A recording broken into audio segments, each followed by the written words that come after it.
Good evening and salam Ibu Bitiriku. A 22-year-old Singaporean man who filmed upskirt videos of at least 23 women was sentenced to 12 weeks in Singapore jail on Monday. Clement Wong Yu Hui, 22, pleaded guilty to 5 charges of insulting a woman's modesty and another of possessing obscene films. The court heard that Wong took the clips of women between June 2017 and March 2018 at various MRT stations and an overhead bridge, as well as on the bus. Wong was asked for a jail sentence of 14 weeks along with a fine of 20 Singapore dollars, saying that mobile phones with cameras are easily acquired and that it is easy to prey on unsuspecting women almost anywhere. Defense lawyer Amarjit Singh Sidhu said his client, who is now serving national service, cannot afford the hefty proposed fine of 20,000 Singapore dollars. He asked instead for 8 weeks jail, urging the judge to consider not only Wong's past, but with no previous convictions, but also his future prospects.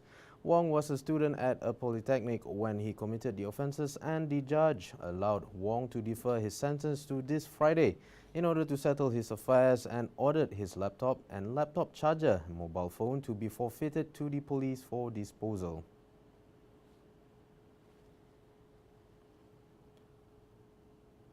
Sri Lanka's Roman Catholic Church appealed for calm and an alcohol ban on Monday after clashes erupted between Christians and Muslims in a town scarred by the Easter suicide attacks. Hundreds of security forces entered Negombo to impose a curfew after dozens of Muslims' owned shops, homes and vehicles were attacked. A top police officer said 2 arrests were made after the latest clashes and more suspects had been identified through CCTV footage.